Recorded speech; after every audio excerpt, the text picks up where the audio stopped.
Bom, então a gente vai falar da emenda 95 de 2016 e o desmonte da Justiça do Trabalho, e o termo é esse mesmo, é desmonte.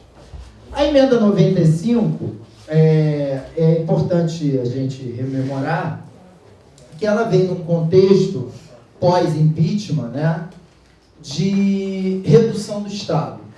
A emenda 95, ela não é somente o controle dos gastos públicos, e esse nome utilizado pela mídia foi muito feliz, porque a mídia o tempo todo utilizou o termo de controle do teto dos gastos, né? E justamente para estabelecer essa preocupação e essa, fazendo aí uma referência ao que a preocupação da Fabi, para ganhar justamente a narrativa midiática de que a emenda 95 seria importante para controlar os gastos públicos. E a população, de um modo geral, embarcou nessa narrativa, o que dificultou muito o nosso lado, né, de tentar explicar que, na verdade, a emenda 95, ela não apenas, ela não tem por condão controlar os gastos públicos, mas o grande objetivo da emenda 95 de 2016 é implantar no Brasil o Estado mínimo, tá? E por que a gente chega a essa conclusão? Porque a emenda 95, ela não é uma trava constitucional que controla gastos. Na verdade, o que a emenda 95 faz é reduzir a participação dos serviços públicos em relação ao orçamento da União. Então, é isso que a emenda 95 faz. Então, o Brasil pode crescer 5% ao ano, que isso não vai ter nenhum impacto em relação à emenda 95, porque o olhar da emenda 95 é sobre a despesa. Ela dissocia completamente a relação arrecadação e despesa. E aí ela só olha para um lado, que é a despesa, né? Então, mesmo o Brasil crescendo 5% ao ano, 7% ao ano, como foi em 2010, que a gente cresceu 7,5% ao ano, isso, por si só, não aumenta o investimento, por exemplo, em educação, em saúde, porque a despesa ela está controlada, independente da arrecadação. Então, isso que é importante a gente vislumbrar a partir da emenda 95. Ela dissocia, talvez de forma inédita, na Constituição, o único país que coloca na Constituição essa dissociação entre arrecadação e despesa, tá?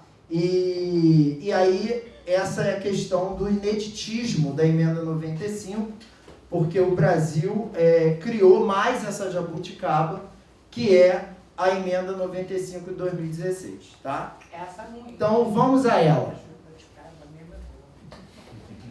Bom, o que você precisa saber sobre a emenda 95, né? Então, tá aqui um resuminho que a gente fez. A emenda 95, ela estabelece... Ficou melhor, né?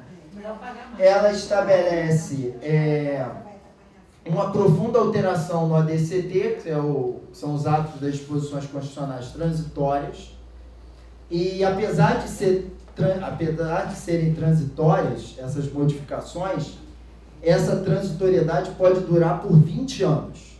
Tá? Então, também, essa é uma característica da emenda 95. Ela modifica, do ponto de vista estruturalmente, o Estado brasileiro, porque ela pode durar por mais 20 anos. Então, levando em consideração que ela começou a produzir efeitos em 2017, foi o primeiro exercício financeiro dela, foi em 2017, ela pode durar até 2037, tá? Então, apesar de ela alterar os atos de disposições constitucionais transitórias, essa transitoriedade ela é bem longa, né?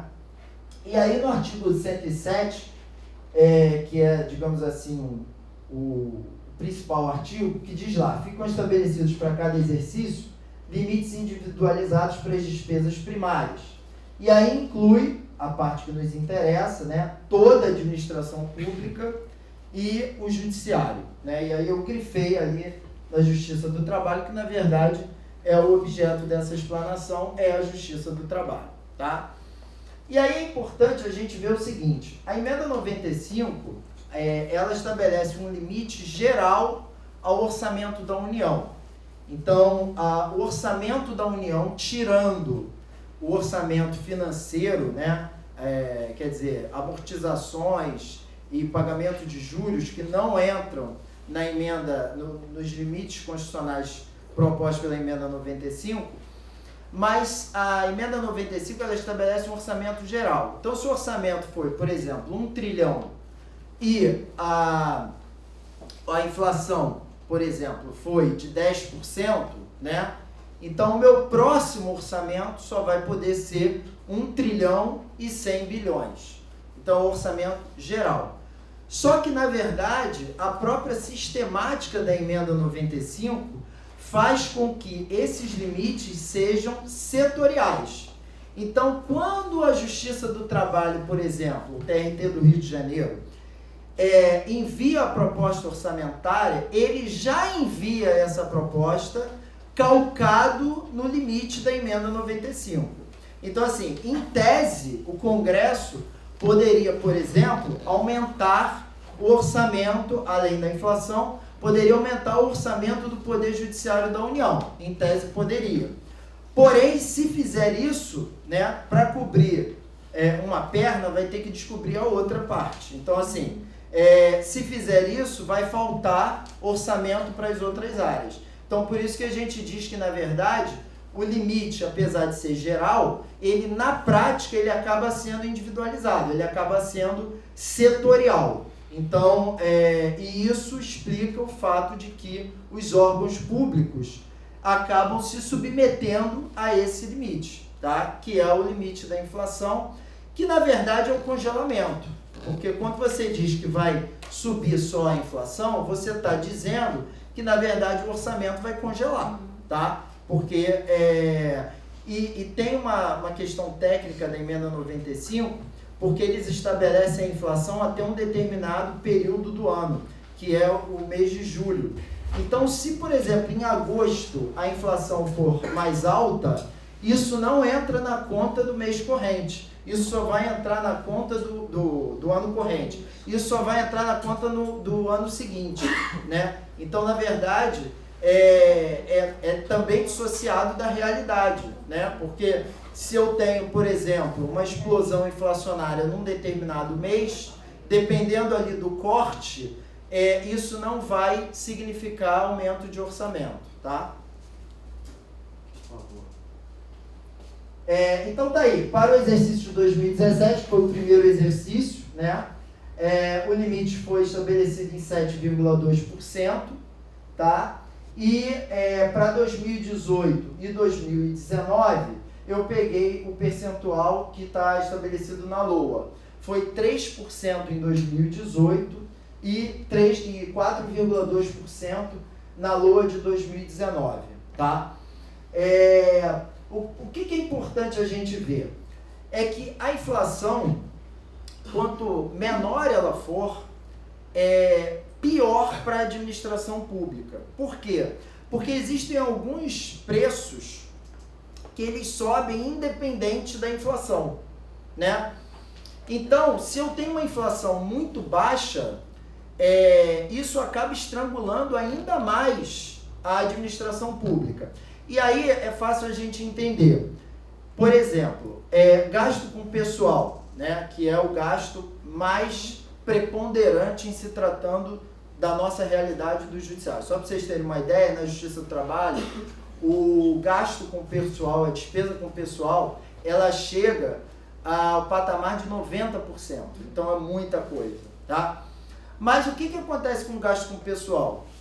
Você tem o que os economistas chamam de crescimento vegetativo da folha. Então, mesmo que os servidores não tenham reajuste, tá? A folha ela vai crescer vegetativamente. E ela cresce por quê? Principalmente por causa das progressões anuais, para quem ainda progride, E também por causa dos adicionais de qualificação, porque as pessoas continuam se qualificando. Então você tem um crescimento vegetativo da folha. Ou seja, se eu tenho uma inflação, por exemplo, como foi 2018, 3% apenas, e o crescimento vegetativo da folha, ele é em torno de 1%, de 1 a 1,5%, dependendo aí das circunstâncias. Se tem, por exemplo, mais servidor antigo, mais servidor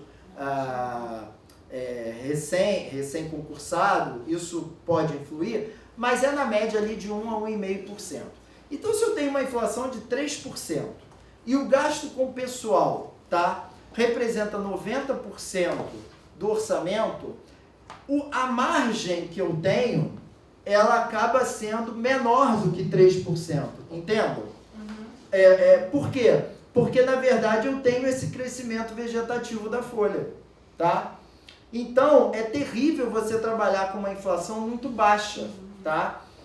E, na verdade, a gente pode avançar mais e afirmar que essa sistemática da emenda 95, ela destrói por completo o sonho da database. Sabe a database? Aquele sonho que a gente tem, que as nossas remunerações sejam reajustadas pela inflação? Pois é, a emenda 95, ela acaba com esse sonho. Por quê? Porque se eu tenho crescimento vegetativo, se eu der mais a inflação, possivelmente vai estourar a meta, tá? Então, é importante isso, porque muito servidor, veja a questão da narrativa, muito servidor chegou a acreditar que a emenda 95 era um bom negócio, porque ela iria facilitar o caminho para a aprovação da database. É justamente o inverso. Ela inviabiliza na origem essa database. Bom, aqui a questão da compensação de 0,25%, tá? Que a gente teve essa colher de chá, digamos assim, no período de 2017 a 2019. Isso acabou em 2020. Essa colher de chá vai acabar em 2020. Essa colher de chá, ela na verdade se deveu principalmente ao reajuste dos servidores. Porque eu não sei se vocês lembram, em 2016 o nosso PCS foi aprovado, tá? Por mais que alguns não compreendam isso, nós tivemos, a partir de 2016, na verdade, nós tivemos um reajuste acima da inflação, tá?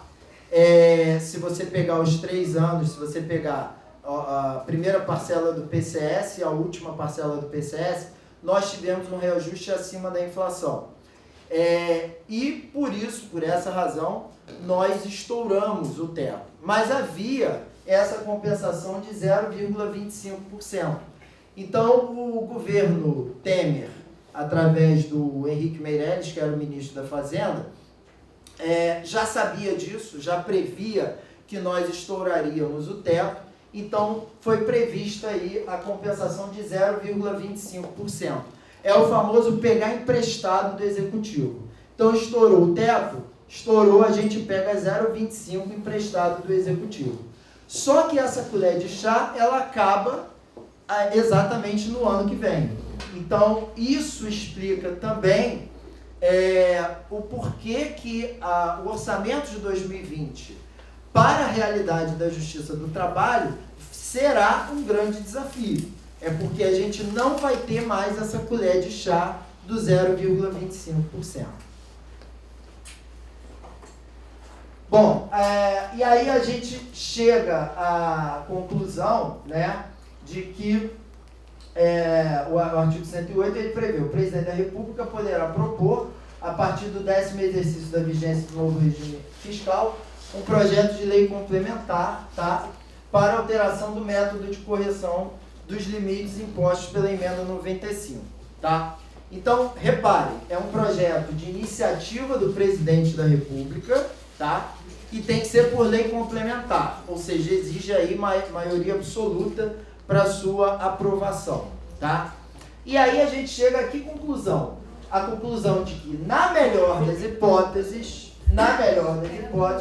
nos livraremos das amarras da emenda 95 somente a partir de 2027, tá? Então, aí muita gente vai dizer assim, mas o Rodrigo Maia tem dito que tem que substituir, que tem que alterar a emenda 95, tem que flexibilizar a emenda 95, e isso não pode nos favorecer. De fato, o nosso quase primeiro-ministro, Rodrigo Maia, tem dito isso, tá? Mas por que ele tem dito isso?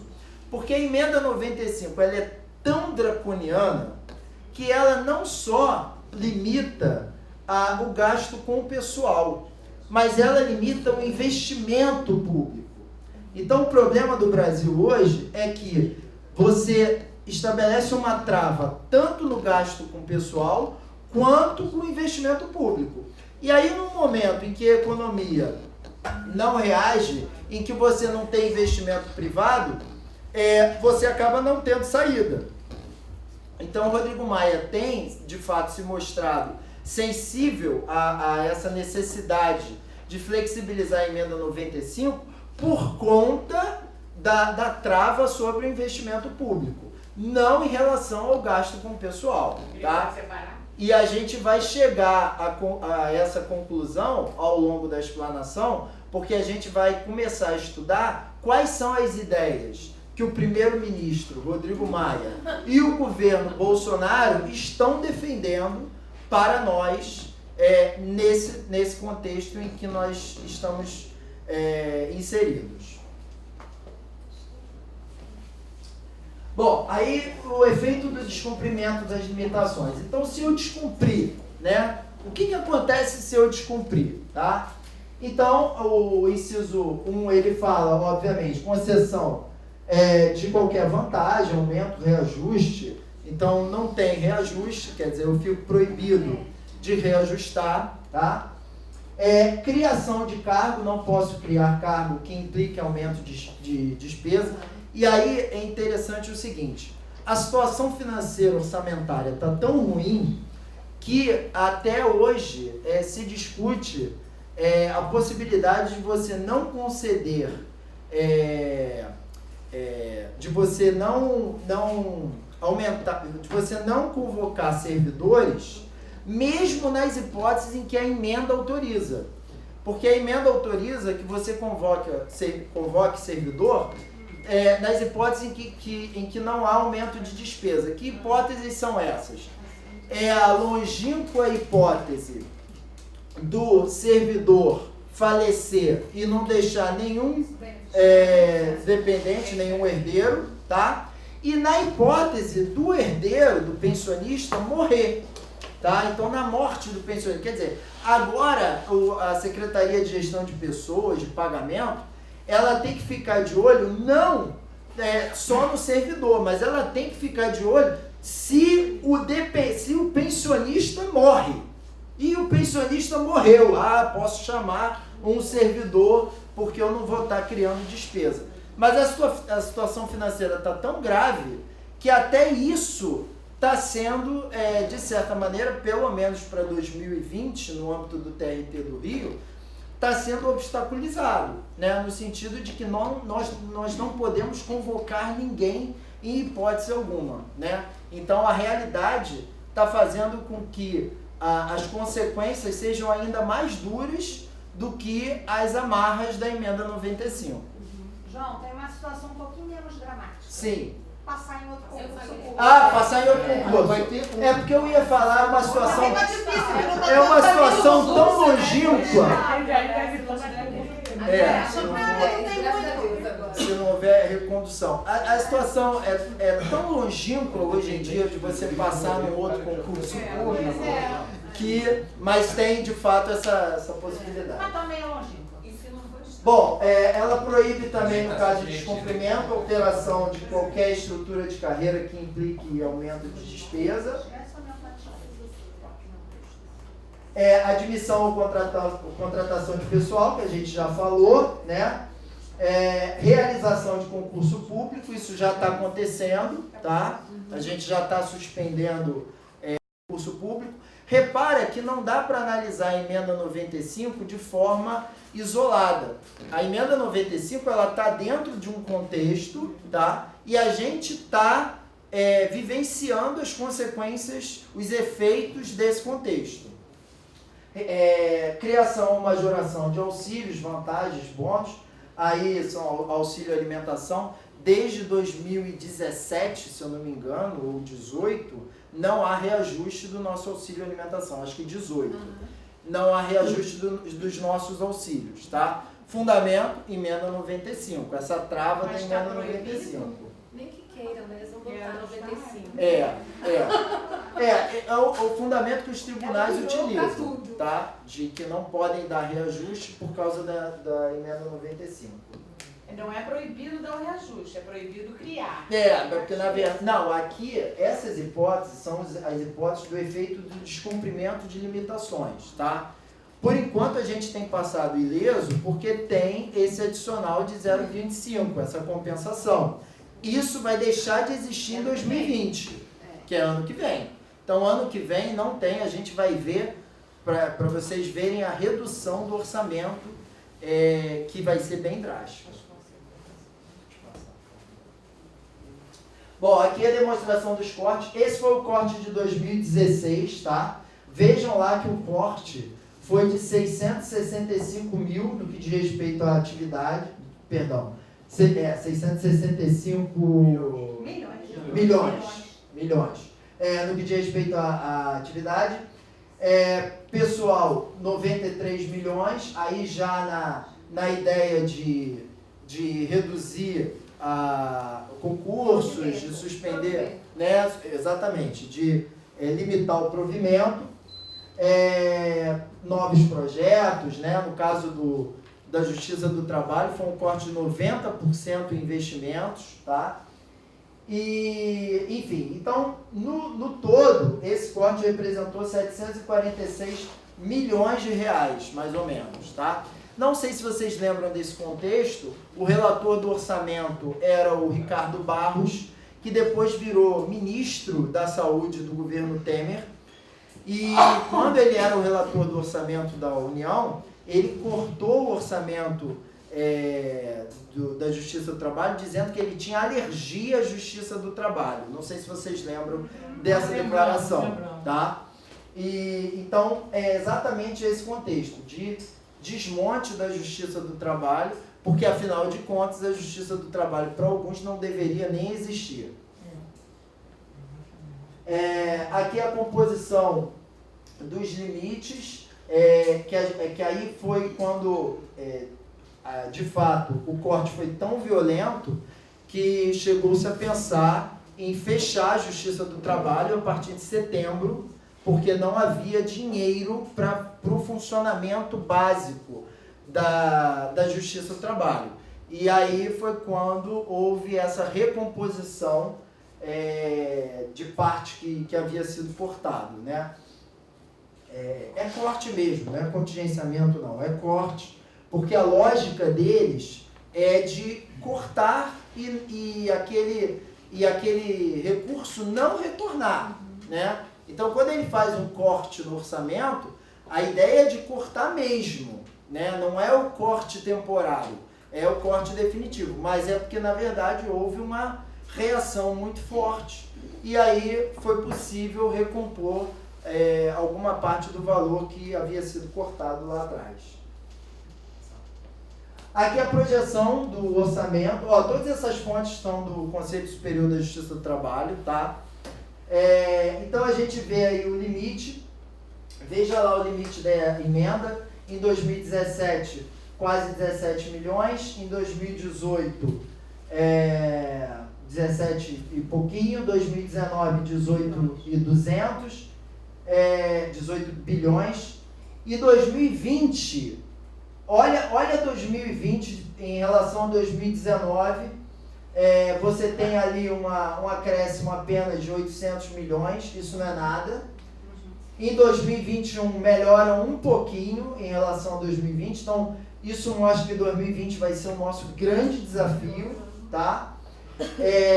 E aí a gente vai caminhar para uma redução do número de servidores. Isso aí vai ser uma consequência imediata desses cortes. Então, no caso do TRT do Rio de Janeiro, por exemplo, nós tínhamos 3.800 cargos providos, né? Passamos agora a 3.500 e a tendência é que em 2021 a gente chegue a 3.100, tá? 3.100, 3.200. Essa é a projeção que se faz. Então a tendência é essa, você ter uma redução do número de servidores, e porque você não vai recompor na mesma velocidade. E aí a gente tem, só volta, isso. Aí aqui o orçamento, os benefícios, vejam que ficam estacionados a partir de 2019, 2020 estacionados, ó, não há qualquer projeção de aumento de auxílios, tá? Enfim, então a gente percebe um congelamento total da Justiça do Trabalho, e não só da Justiça do Trabalho, do serviço público de modo geral, mas em relação à Justiça do Trabalho a gente percebe esse congelamento. Bom, desmonte do serviço público e as ameaças. Então a gente tem a resolução 219 do CNJ, que já foi falado aqui, e o ato 92 do CSJT, porque, na verdade, com a resolução 219, houve uma grita, porque a resolução 219 é totalmente inaplicável à Justiça do Trabalho. É algo assim que salta aos olhos. O Amauri tem vários estudos que demonstram que uma vara que hoje tem uma lotação mínima de 13 servidores, a depender do cenário, pode ter uma lotação mínima de 7 servidores. Isso sem contar com os efeitos da reforma trabalhista, porque, de fato, a fórmula da resolução 219 é algo assim absurdo. E aí a gente tem a consequência disso, foi o ato 92, que vai, na verdade, quer dizer, a grande tendência é que haja uma revisão da resolução 63 de 2010. Agora, é uma revisão para reduzir o número de servidores, a lotação mínima de servidores. Então, a gente tem, como consequência desse movimento, né, no âmbito da Justiça do Trabalho, redução da lotação dos servidores nas varas do trabalho, suspensão e redução dos concursos públicos. A gente já está vivenciando isso. Isso aí não é nenhum efeito futuro, a gente já está vendo isso no presente. Sucateamento estrutural da Justiça do Trabalho, fortalecimento da mediação e da arbitragem por entes privados, e aí grande estímulo à arbitragem, à mediação, tá? Porque a ideia é apequenar o papel da Justiça do Trabalho, e a unificação da Justiça do Trabalho e da Justiça Federal, que do ponto de vista da administração é totalmente inviável, porque a Justiça do Trabalho é muito maior que a Justiça Federal. Então seria a primeira vez em que uma estrutura menor absorve a uma estrutura maior. Então é algo impensável do ponto de vista da prática. E a reforma administrativa, que também está dentro do contexto do mesmo contexto da emenda 95. Então, o que a gente tem de reforma administrativa? Temos o PL do Senado Federal, que fala da avaliação periódica do servidor e exoneração por insuficiência de desempenho, e aí é um problema que eu até levantei aqui com relação a... exatamente, a dificuldade de você recorrer de uma avaliação, tá? Porque da forma como está o texto, fica muito difícil para o servidor recorrer de uma avaliação, já que a Secretaria de Gestão de Pessoas, que será esse órgão recursal, ela vai ter ingerência na primeira avaliação, na medida em que ela vai indicar um servidor para avaliar o outro servidor, tá? Então a gente tem o fim da estabilidade do servidor público, exceto para carreiras típicas de Estado, tá? Isso não está longe. O Rodrigo Maia, aquele nosso primeiro-ministro, tem dito isso o tempo inteiro, de que tem que acabar com a estabilidade do servidor. A grande dúvida em relação a essa política é se vai atingir os antigos ou só os novos. Essa é a dúvida. Mas é uma pauta que está presente nos discursos, nas entrevistas, do Rodrigo Maia, do Paulo Guedes. Então, assim, é o fim da estabilidade. E é importante lembrar, pouca gente sabe, já existe uma lei, é uma lei de 2000, eu coloquei ali, Lei 9962 de 2000, que diz, da época do Fernando Henrique, quando acabaram com o regime, com a obrigatoriedade do regime jurídico único, é uma lei que diz lá que o servidor vai ser regido pela CLT. É uma lei pequenininha. Ela diz que o servidor da administração direta, incluindo todos os poderes, será regido pela CLT.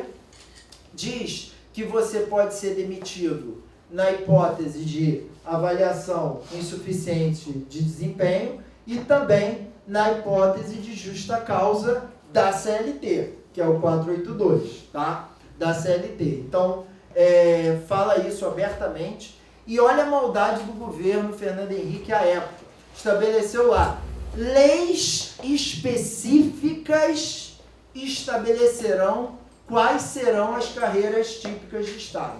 Quer dizer, então não seria nenhuma lei geral que vai estabelecer a carreira típica de Estado. São leis específicas, ou seja, a ideia é dividir as categorias, tá? Então vai ter o policial federal dizendo, eu sou carreira típica de Estado, o auditor fiscal falando, eu sou, né? Agora, para nós do judiciário, existe quase um consenso de pessoas que participaram dessa lógica gerencial da administração, que foi muito forte no período do governo Fernando Henrique, de que os servidores do judiciário não são carreiras típicas de Estado. Então, se houver o fim da estabilidade nessa linha, seguindo essa linha, isso nos atingiria. Como eu volto a dizer, a dúvida, pelo que está sendo comentado, é se vai atingir o servidor novo, ou também o servidor antigo. Tá? O Rodrigo Maia tem dito que a ideia é só atingir os novos. Porém, ele deu uma entrevista, se eu não me engano, para o Estado de São Paulo, dizendo que um ministro do STF, ele não falou o nome, um ministro do STF disse que não teria problema se atingisse os antigos. Tá? Isso foi objeto de uma entrevista. E a PEC 438... Só volta um pouquinho. Peraí que eu fui pro lugar errado. A PEC 438 é de autoria do deputado federal Pedro Paulo, para quem é do Rio de Janeiro conhece, tá? Essa é uma PEC pouco falada, mas ela trata exatamente daquilo que o STF julgou inconstitucional. Nessa semana, o STF entendeu inconstitucional a redução da jornada e, por consequência, a redução da remuneração, né, de forma compulsória. O que o STF disse? Olha, a LRF já prevê um rito para você demitir servidor. Que rito é esse? Né? Uma vez o Estado ultrapassando os limites da LRF, que é 60% da receita corrente líquida, o Estado tem que fazer o seguinte: reduzir cargos em comissão, reduzir funções comissionadas, demitir, quer dizer, exonerar servidores não estáveis. E atenção, quem são os servidores não estáveis? São os que estão em estágio probatório e são aqueles que ingressaram no serviço público entre 83 e 88. Os servidores que ingressaram entre 83 e 88 não têm estabilidade. Só quem tem estabilidade é quem ingressou de 83 para trás. Tá? Foi uma opção do legislador, do constituinte, de não conferir estabilidade a esses servidores. E de 88 para frente. Não, de 88 para frente. Mas porque 88 já tinha Constituição. Tá. Né? Então o que a Constituição falou? Tinha 5 anos em 88, então não é estável. Não tinha 5 anos Sim, em 88. não é estável. Exatamente. Mas muitos já aposentaram. Então, muitos já atingiram a aposentadoria, seriam poucos servidores atingidos, mas aí, depois de eu seguir esse rito, aí sim eu vou atingir os servidores estáveis. E mesmo nos servidores estáveis, eu tenho que ter um critério. Qual vai ser o critério? Antiguidade? Setor? Então não mexe com educação, não mexe com saúde, não mexe com segurança. Quer dizer, então o STF falou, olha, a LRF já estabelece um rito para demitir, então tem que seguir esse rito, tá? Só que essa PEC, o que ela faz? Ela coloca na Constituição a possibilidade de você reduzir jornada com redução de remuneração proporcional. Então, acaba que essa autorização vai passar a ser dada pela própria Constituição. Então, é uma ameaça a todos nós, tá? E a reestruturação da remuneração da carreira do servidor, que essa tabela é de 2017, no contexto do governo Temer, tá? É uma tabela que é defendida pelo Rodrigo Maia, tá? No projeto sempre quando vocês ouvirem falar em reforma administrativa e reestruturação da carreira, lembrem-se dessa tabela, tá? Essa tabela, ela impõe o seguinte, para nível médio, um teto de R$ 2.900 para nível médio, e para nível superior, um teto de R$ 5.000, tá? Iniciais, isso. Então, o sujeito entrou, fez o concurso, passou, tomou posse. Se é nível médio, o teto é 2.900, se é nível superior, o teto é 5.000. Aí vocês vão dizer assim, mas isso aí não vai pegar carreiras, a chamada elite do executivo? Não. Essa tabela, ela fala o quê? Carreira gestão governamental. Exatamente a elite do executivo, tá? Quem são os técnicos do Ministério do Planejamento, são os técnicos do Tesouro Nacional, tá? Então, a gente está falando da elite do executivo. Essa elite do executivo, hoje, nível superior, começa ganhando quase 17 mil. Pela proposta que é defendida pelo Rodrigo Maia, tá? E que já rascunhou essa tabela, esse mesmo servidor, ele iniciaria ganhando R$ 5.000 durante o estágio probatório. Então, durante os 3 anos de estágio probatório, seriam 5.000, tá? E aí, depois, ele vai subindo até atingir o último nível, que é, no caso, o nível 30, que prevê o teto atual. Veja lá. Então, não tem reajuste salarial. O que eles estão defendendo é o congelamento da tabela, porém pagando um salário muito baixo para início de carreira. E aí eu pergunto, é sustentável isso? Você pagar a um auditor fiscal, por exemplo, R$ 5.000, um delegado federal, R$ 5.000, né? Que tipo de serviço público eles estão desejando? Né? Então, assim, o serviço público ele vem se profissionalizando e isso tem a ver muito com a remuneração. Nós mesmos do judiciário, eu sempre falo isso, em 96, o salário para valor de tabela de um analista judiciário era R$ 700. O técnico era 440. Tá? Aí vai dizer, mas em 96 o salário mínimo era R$ 120. Desde a década de 90 para cá, nós recebemos um valor acima da inflação. Por quê? Porque a defasagem era muito grande. Tanto é que muitos tribunais faziam concurso e já colocavam no edital um nível acima, porque eles sabiam que se colocasse um nível do A1, pagar R$ 700 com o analista, não atrai ninguém, né? Então, assim, o nível salarial era muito baixo, nós conseguimos recompor boa parte dessa valorização, a nossa carreira nos últimos anos, quando eu falo nos últimos anos, é da década de 90 para cá, vem sendo valorizada de fato, tá? O que é proporcional ao nosso grau de responsabilidade, e agora os caras estão defendendo isso, R$ 5.000 para um nível superior e R$ 2.900 para um nível médio. Então, assim, é um ataque frontal, né, ao serviço público. Então, sempre quando vocês ouvirem reforma administrativa, reestruturação da carreira, lembrem-se dessa tabela, tá? Que foi uma tabela divulgada pelos jornais na época, em 2017, naquele contexto ali do governo Temer. Ataque ao serviço público é a população que recebe o serviço público. E aí, diante de todos esses ataques, tá? Eu coloquei aí para a gente poder refletir as respostas que valem 1 milhão. Sobreviveremos a esses ataques? Né?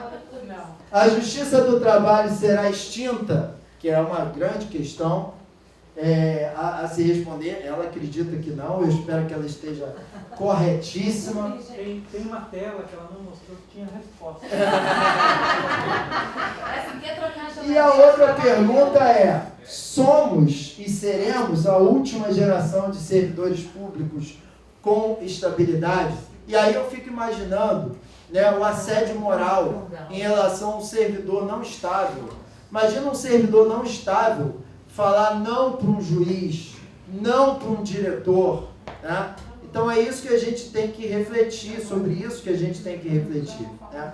E aí eu coloquei: não choremos apenas lamentos de senzala, que é um samba da minha querida Portela de 72, e que nos últimos anos a gente tem apenas chorado lamentos de senzala, né? E aí é uma frase muito interessante que diz que o Brasil não tem sociedade, o Brasil tem público.